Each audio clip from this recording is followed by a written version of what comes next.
সম্পাদক জনাব নাজমুল হাসান। আমি নাজমুল হাসানকে সংক্ষিপ্ত বক্তব্য রাখার অনুরোধ জানাই।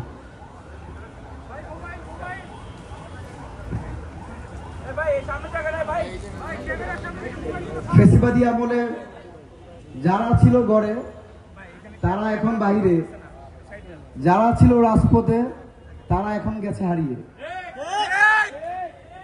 ভারতীয় আগ্রাসন ও আধিপত্যবাদ বিরোধী আন্দোলন সংগ্রামের প্রতীক বুয়েটের মেধাবী শিক্ষার্থী শহীদ আবরার ফাহাদের ৬ষ্ঠ শাহাদাত বার্ষিকীতে বাংলাদেশ ছাত্র অধিকার পরিষদের পক্ষ থেকে আমরা গভীর শ্রদ্ধার সাথে স্মরণ করছি। ইতিমধ্যে জাহিদ যে কথাটা বলেছেন, 2019 সালে 7ই অক্টোবর আবরার ফাহাদ হত্যাকাণ্ডের পর তৎকালীন ডাকসুর বিপি নুরুল নূর, রাশেদ খান, হাসানুল মামুন, আক্তার হোসেন সহ তাদের নেতৃত্বে পুরো বাংলাদেশে একটা গণজোয়ার তৈরি হয়েছিল।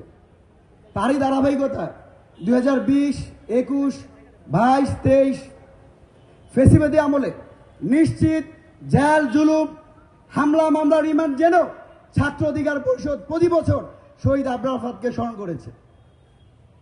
শহীদ আবরার ফাহাদ আমাদেরকে শিখিয়ে গেছে সবার আগে বাংলাদেশের স্বাধীনতার সার্বভৌমত্ব রক্ষায় আমাদের কথা বলতে হবে। আমরা আজকেও যখন ৬ষ্ঠ শাহাদাত বার্ষিকীতে দাঁড়িয়েছি, ঠিক সেই সময় কিন্তু ভারতীয় আগ্রাসন থেমে আসে নাই।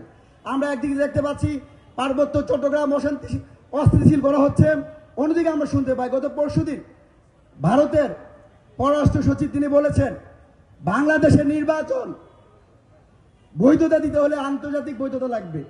আমি তাদের কাছে প্রশ্ন করতে চাই, 2014 সালে আওয়ামী লীগ জাতীয় পার্টি নির্বাচন হয়েছে, কোন দল নির্বাচনে যায় নাই, তখন কোথায় ভারত সেই বৈধতা চেয়েছিল? 18 সালের ভোট ডাকাতি নির্বাচন হয়েছে, সেই ভোট ডাকাতির সাক্ষ্য দিয়েছে ভারত। 2024 সালে দামি নির্বাচন হয়েছে, সেই নির্বাচনকে সাপোর্ট দিয়েছে ভারত। সুতরাং এই বাংলাদেশে জুলাই অভ্যুত্থান পরবর্তী এই বাংলাদেশে আর কোনদিন ভারতীয় আগ্রাসন, আমেরিকার আধিপত্য এবং পাকিস্তানি তাবেদার আমরা কোনোভাবে মেনে নিব না।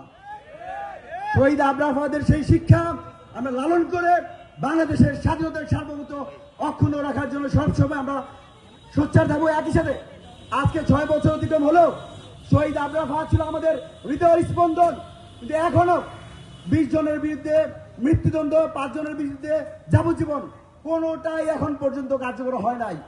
অন্তর্বর্তীকালীন সরকারের 2 জন মাননীয় উপদেষ্টা আছেন, প্রধান উপদেষ্টার দৃষ্টি আকর্ষণ করতে বলতে চাই, আপনারা যাওয়ার আগে এই বছরেই আবরার ফাহাদের খুনিদেরকে অবশ্যই ফাঁসি কার্যকর করতে হবে।